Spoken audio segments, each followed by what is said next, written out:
हाताने पाठीवरच्या फ्रॉकची एक एक बटणं काढायला सुरुवात झाली तसा तो गोड गप्पा मारू लागला. आपण तुला आज नवीन ड्रेस आणूयात, चालेल ना? मीही खुश होते. हो आणूयात की.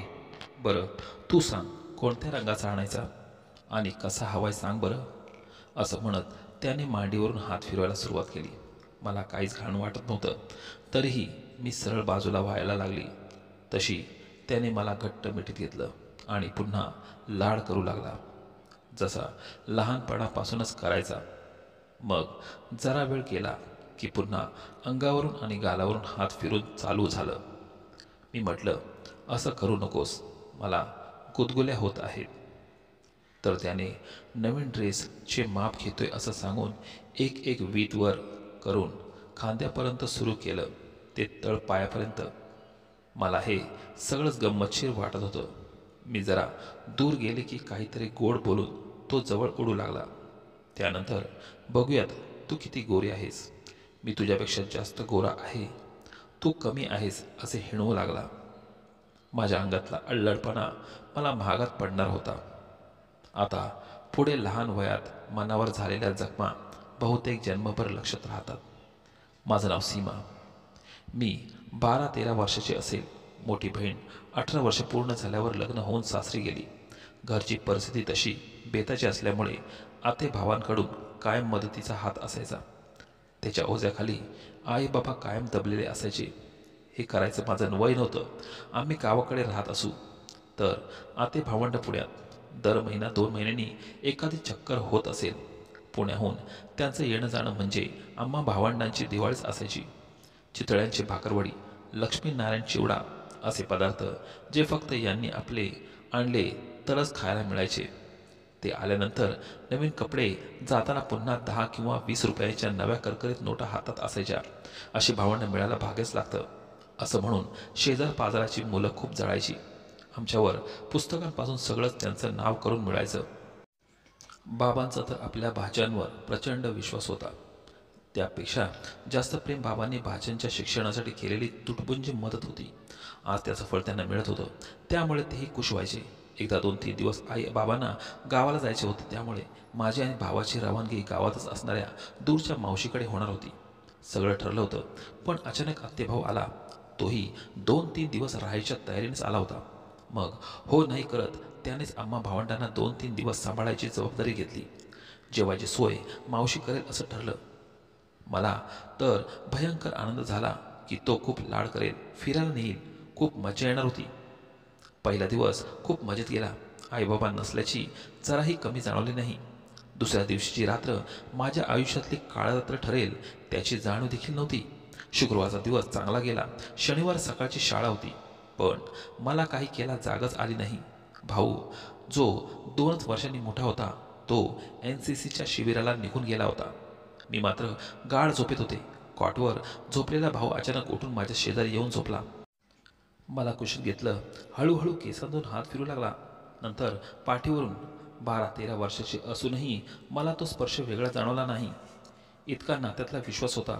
हाताने पाठीवरच्या फ्रॉकचे बटन काढायला सुरुवात झाली तसा तो गोड गप्पा मारू लागला. आपण तुला आज नवीन ड्रेस आणूयात, चालेल ना? मीही खुश होते. बरं, तू सांग कोणत्या रंगाचा आणायचा आहे आणि कसा हवाय सांग बरं. असं म्हणत त्याने मांडीवरून हात फिरवायला सुरुवात केली. मला काहीच घाण वाटत नव्हतं, तरीही मी बाजूला व्हायला लागले. तशी त्याने मला घट्ट मिठीत घेतलं आणि पुन्हा लाड करू लागला, जसा लहानपणापासूनच करायचा. मग जरा वेळ गेला की पुन्हा अंगावरून आणि गालावरून हात फिरून चालू झालं. मी म्हटलं की असं करू नकोस नि दादा, मला गुदगुल्या होत आहेत. तर त्याने नवीन ड्रेसचे माप घेतोय असं सांगून एक एक वीत करत खांद्यांपासून सुरू केलं, ते तळपायापर्यंत. मला हे सगळंच गमतीशीर वाटत होतं. मी जरा दूर गेले की काहीतरी गोड बोलून तो जवळ ओढू लागला.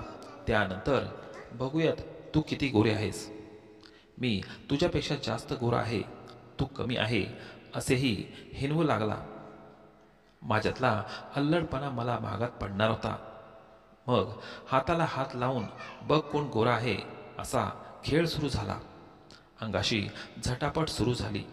त्याचा वाढलेला श्वास, बदललेली नजर आवाजातली थरथर जडपणा मला जाणू लागला. तशी मी, दादा काय झालं रे, असं काय करतोयस, असे विचारणा केली. तसं त्याने खसकन मला मिठीत घेतलं आणि मी ओरडू नये म्हणून पूर्ण शक्तीनिशी माझ्या तोंडावर हात दाबून धरला.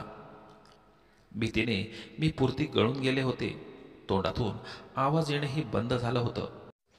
पिसाळलेल्या कुत्र्यासारखा माझ्या कोवळ्या अंगाची चाव घेऊ लागला.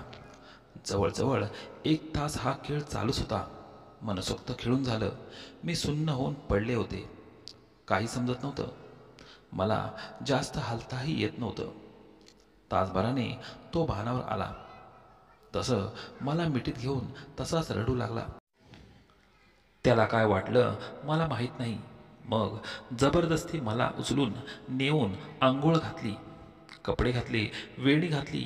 बाकी शरीरावर काय आणि किती घाव ओरखडले आहेत हे बघायची माझी हिंमतसुद्धा नव्हती. त्यानंतर एखाद्या बाहुलीसारखी मी 3-4 तास पडून होते. तो आवरून मावशीकडे जाऊन डब्बा घेऊन आला, पण माझी अवस्था बघता पुरता घाबरून गेला होता. बहुतेक उद्या आईबाबांची काय रिॲक्शन असेल त्या भीतीने घाबरून गेला होता. माझ्याशी बोलून समजूत काढत होता की लग्न झाल्यानंतर हे सगळं करायचं असतं. हे सांगत होता. माझ्या जखमांवर तेल लावत होता, फुंकर घालत होता. तू रडत का नाहीयेस, तुला काय त्रास होतोय, तुला कुठे कुठे दुखतंय, असं विचारत होता. मला कसलंच काहीच कळत नव्हतं. तो माझी काळजी घेऊ लागला होता. त्याचबरोबर निघायची तयारी करत होता. सगळं घर आवरून ठेवलं होतं. संध्याकाळी मावशी भिशीसाठी कॉलनीत आली. बाहेरून आवाज देऊ लागली. तसा हा घाबरला. दार उघडायच्या आधी मला धमकावलं. मावशीला ही सांगायचं नाही असं कबूल करून घेतलं. मावशी आली. रात्री घरी जेवायला या असं सांगून निघून गेली. तिला जराही संशय आला नाही, कारण तो एवढा आदर्श, सुस्वभावी, नम्र अशा कित्येक उपाध्याय मिळालेला सगळ्यांच्याच लाडका होता. त्यात संध्याकाळी मला पहिल्यांदा पाळी आली. अचानक वेदना सुरू झाल्या. आईजवळ नसतानाही दोन्ही संकट एकाच वेळी आली होती. मला दादाला सांगण्याशिवाय दुसरा पर्यायच नव्हता. अशामुळे काय होतं हे समजत नव्हतं. मावशीकडेही जायचं होतं. त्याला पाळीविषयी सांगितल्यावर त्याने मला त्याबद्दल सगळं काही समजावून सांगितलं आणि मला मेडिकलमधून सॅनिटरी पॅड देखील आणून दिलं. आम्हाही संध्याकाळी मावशीकडे गेलो. त्याने जेवढं मावशीला सांगितलं होतं तेवढंच मी सांगितलं. तिने लगेच मला बाजूला बसवलं आणि कशालाही शिवायचं नाही असं सांगितलं.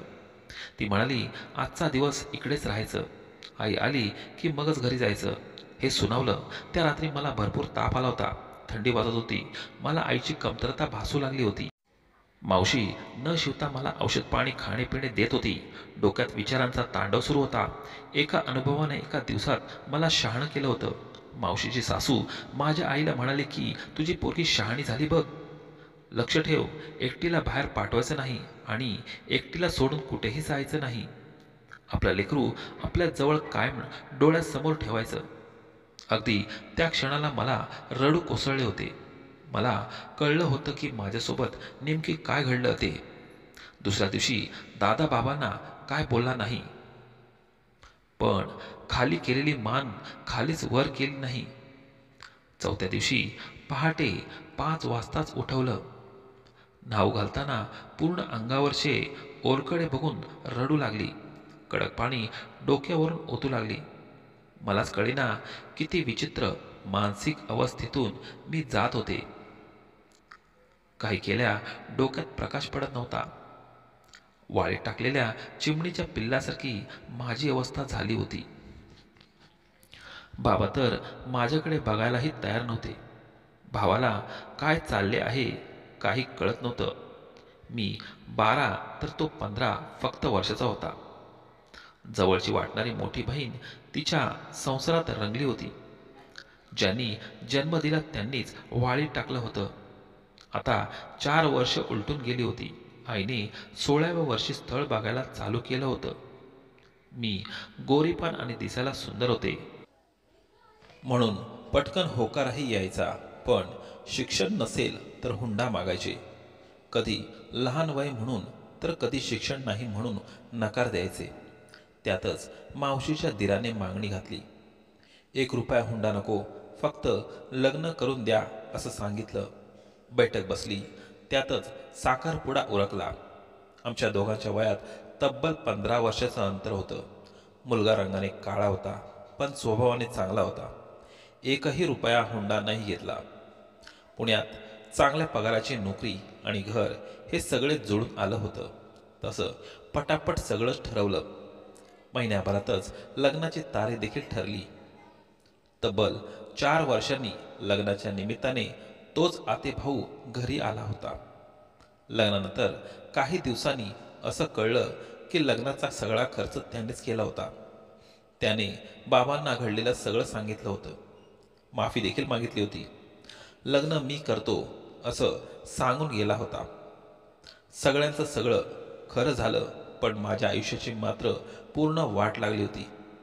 आता झालेला नवरा माझ्यावर दररोज बलात्कार करत होता. त्यात प्रेम काहीच नव्हते. मिळेल त्या संधीचा फायदा घेणे एवढाच आमच्यातला जिव्हाळा होता. एका मुलाची दुसरी मुलगी झाली. मधल्या काळात 2 वेळा गर्भपातही झाला. मी फक्त उपभोगली जात होते. 22व्या वर्षी फॅमिली प्लॅनिंग ऑपरेशनसुद्धा झालं. एवढंच काय, आता कोठे कळायला लागले की खरं सुख कशात असतं. प्रेमाने आपल्या मुलांच्या पाठीशी उभे राहा. त्यांना तुमच्या आयुष्यातून बेदखल करू नका. जर आई वडील पाठीशी असतील तरच मुले लवकर सावरू शकतात. तर मित्रांनो, आजची कथा तुम्हाला कशी वाटली हे आम्हाला कमेंट करून नक्की कळवा. आणि ही कथा जर तुम्हाला आवडली असेल तर व्हिडिओला लाईक करा आणि शेअर करा. आणि तुम्ही जर या चॅनलवर नवीन असाल तर आपल्या मराठी चॅनलला सबस्क्राईब करा. कथा शेवटपर्यंत ऐकल्याबद्दल मनापासून धन्यवाद.